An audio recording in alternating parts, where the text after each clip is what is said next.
นี่คือทางหน้าสายมือที่เราเห็นนี่มีแต่ห้องแฮมทางด้านนี้มีการตกแต่งหลายกว่านี่เป็นประตูทางเข้าโอ้โหใหญ่เหลือเกิน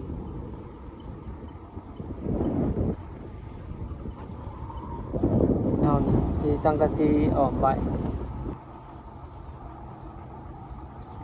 ตัวนี้ก็กำลังก่อสร้างกันอยู่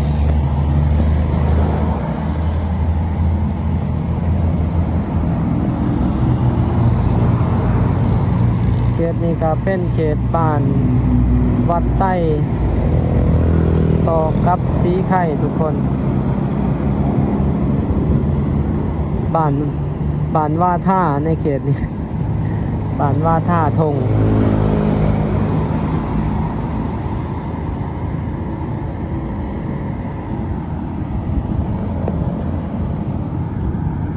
มื้อนี้ก็สิเงียบๆตอนนี้ก็6:30ละ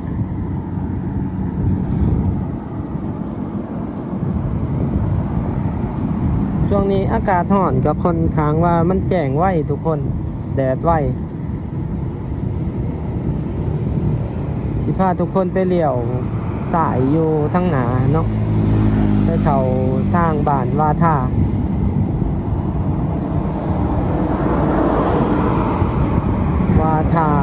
เรือว่าท่า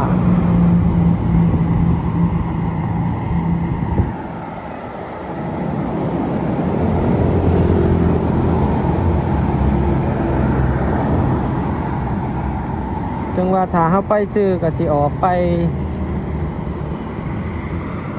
สีไข่ไปเส้นทางซ้ายเหนือเลี้ยวซ้ายกับไปเกาเหลี่ยวทุกคน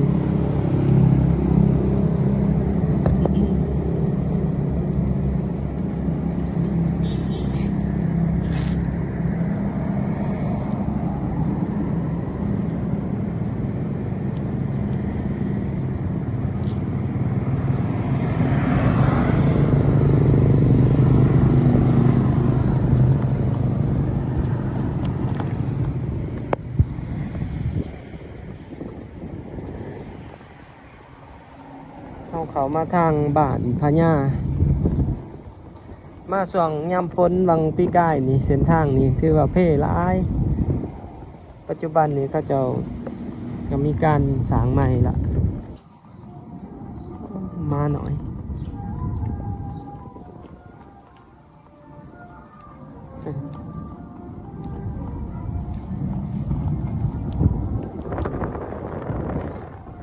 วัดบ้านพญาเด่น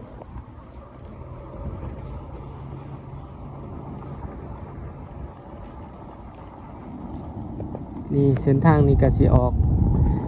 สอดกับเส้นทางเหลียบคลองทุกคนเดี๋ยวสิพาทุกคนเลี้ยวสายเนาะลงไปทางเหลียบน้ำคลอง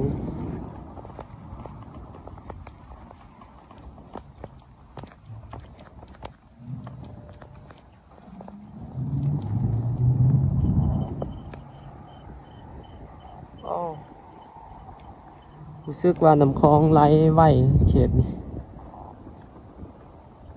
ดอกคูณกันยังเหลืองอยู่บรรยากาศยามเช้า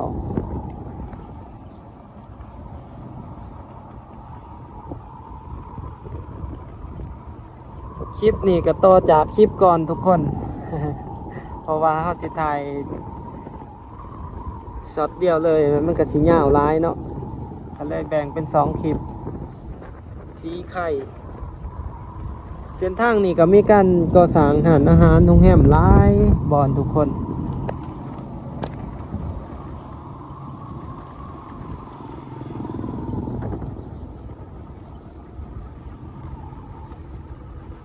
บ้านสีไข่ทางสายมือที่เราเห็น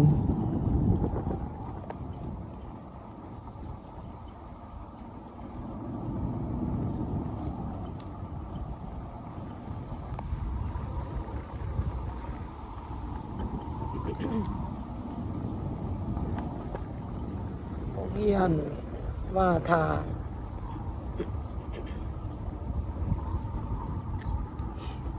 บ้านว่าทา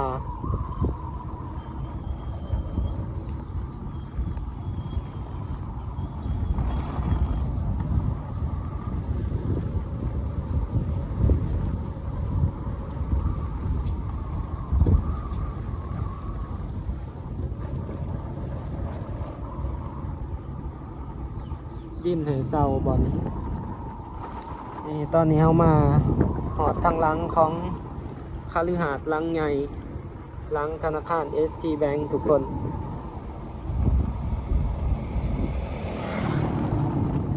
ทางหน้าของเฮือนน่าจะเป็นทางด้านนี้ทุกคนถือว่าทางด้านนี้มีการตกแต่งหลายกว่านี่เป็นประตูทางเข้าโอ้โหใหญ่เหลือเกิน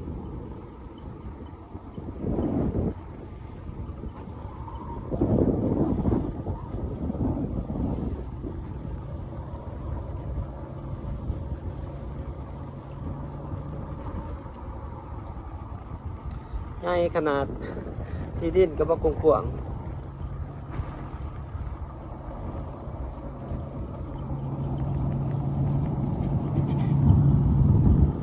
ออกมาจากสนามบินวัดใต้ก็สิเห็นเฮือนหลังนี้เลยทุกคน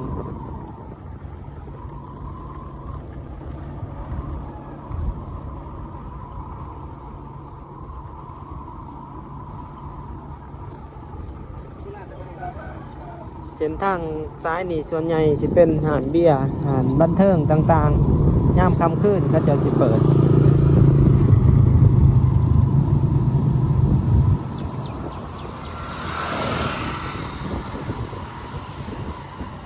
ปลาน้ำคลองเขาจะเอาปลาจากน้ำคลองขึ้นมาขาย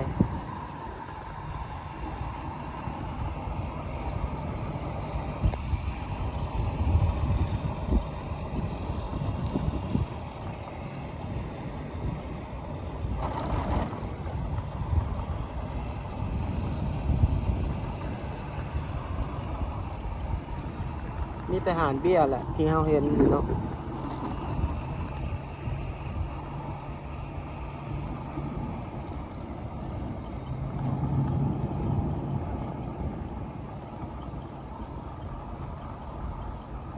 ถ้ามาช่วงย่ำแรงนี่ก็อีกฟิวหนึ่งเลยทุกคนสำหรับถนนในเขต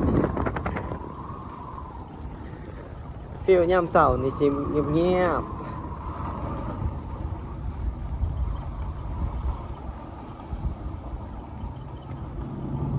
แต่ละบ้านก็สิมีเส้นทางสอดขึ้นมาใส่เส้นทางซ้าย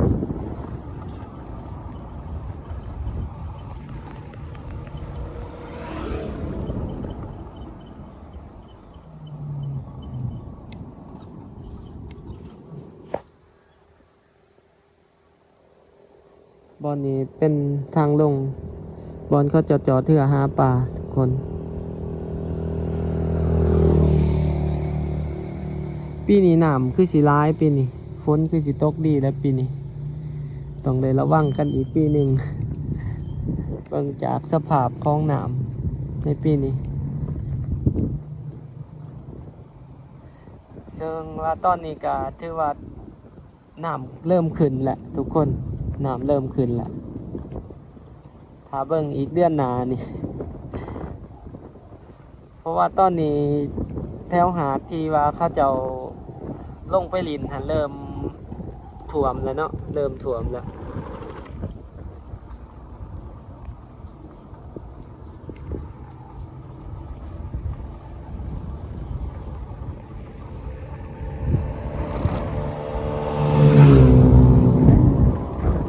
3 แก๊งวัยรุ่นโอ้ตอนนี้น้ำขึ้นร้ายได้ทุกคนขึ้นมาหอดบอนป่าหญ้าแล้ว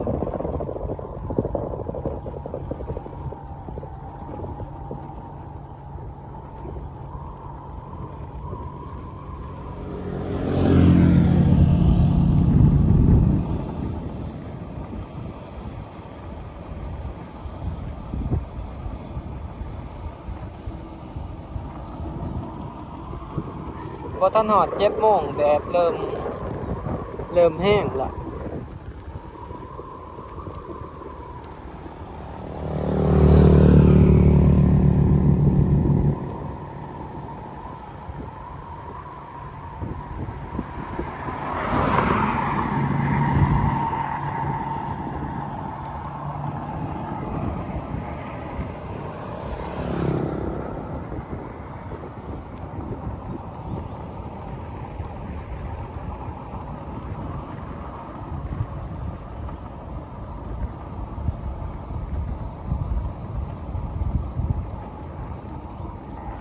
ทั้งหน้านี่ก็มีการก่อสร้างนี่แหละทุกคนเข้ามาวัง3-4 เดือนหลังนี่บ่ทันมีมาถือว่าเขาเจ้าตั้งเขต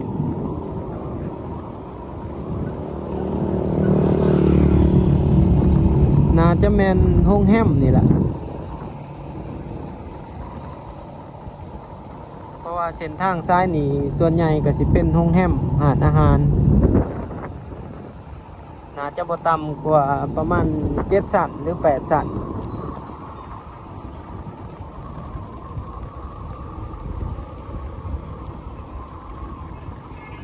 นี่คือทางหน้าสายมือที่เราเห็นนี่มีแต่โรงแรม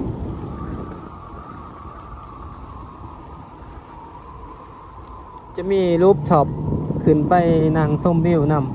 ำโรงแรมในเขตนี่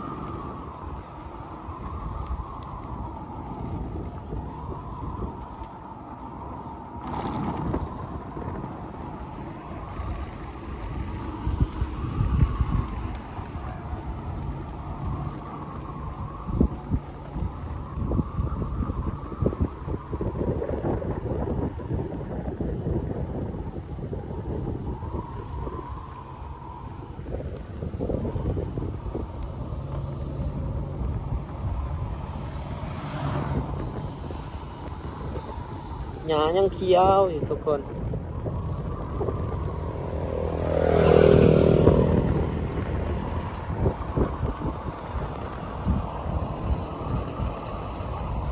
นี่ก็เป็นห้านบุฟเฟ่ต์สำหรับผู้ใดที่อยากกินบุฟเฟ่ต์มาได้ห้านโมนเดอร์ไนท์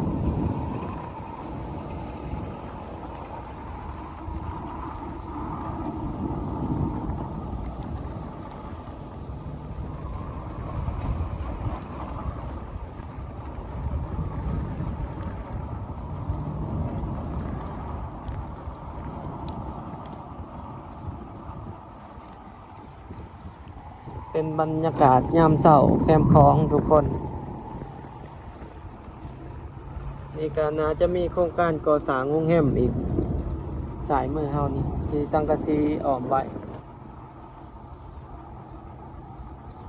ตัวนี้ก็กำลังก่อสร้างกันอยู่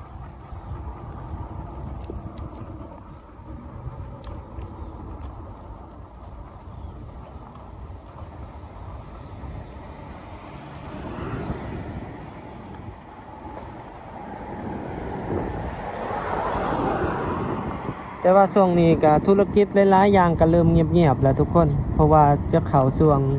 โลซีซั่นสิไก่เข้าช่วงเข้าพรรษาแหละงานหลายๆงานก็เริ่มหยุด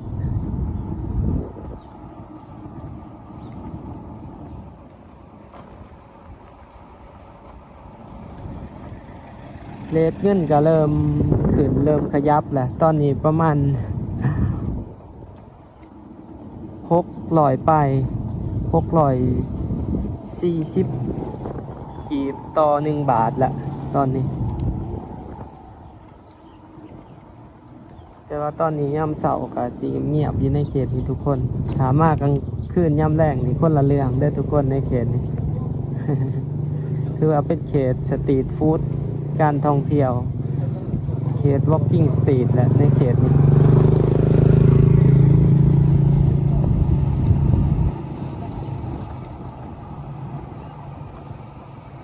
มีทั้งคาเฟ่โรงแรมร้านบันเทิงในเขตคาเฟ่เดอะฟูดอันนี้ก็เป็นโรงแรมอพาร์ตเมนต์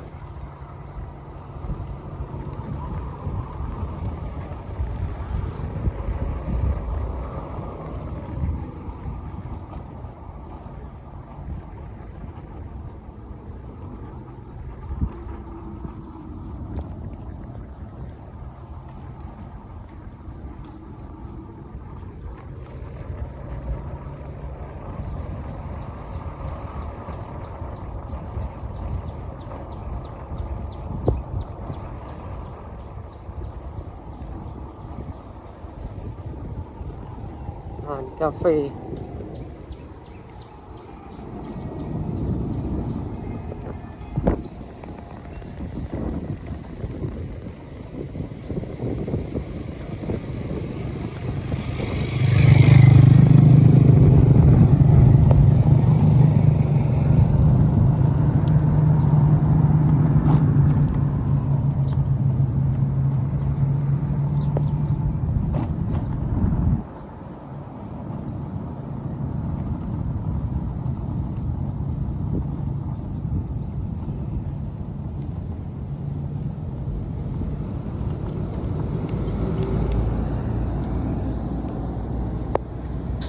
ว่าต้นใหม่อยู่กลางแคมป์คลอง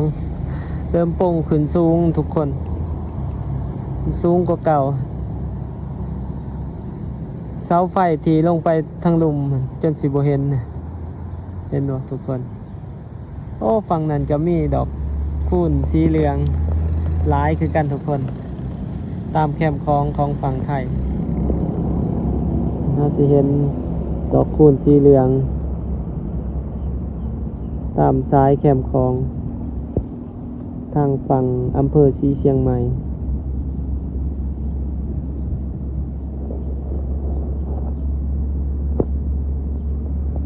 ตัดมาฝั่งลาวเฮาบัดนี้ทางหนาโรงแรมระดับ4ดาวหรือ5ดาวอมริถือว่าเป็นโรงแรมที่ใหญ่เนาะอยู่วังเวียงก็ใหญ่ต้นนี้สูงประมาณ15ชั้น16ชั้นมีรูฟท็อปด้านบนนำ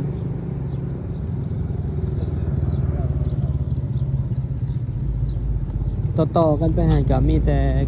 โครงการก่อสร้างโรงแรมทุกคนที่เราเห็น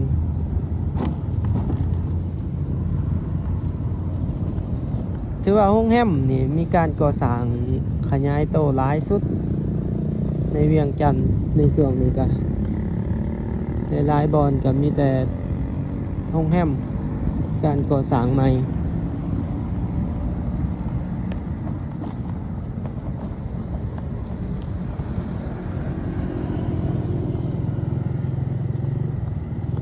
นี่ก็เป็นบรรยากาศแคมป์คลองยามเช้า7 โมงทุกคนวันนี้ก็ได้พาทุกคนเลาะเบิ่งเลาะชมบรรยากาศ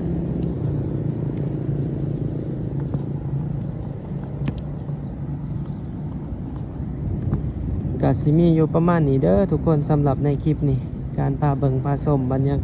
กาศแล้วก็ทิวทัศน์แคมป์คลองมื้อนี้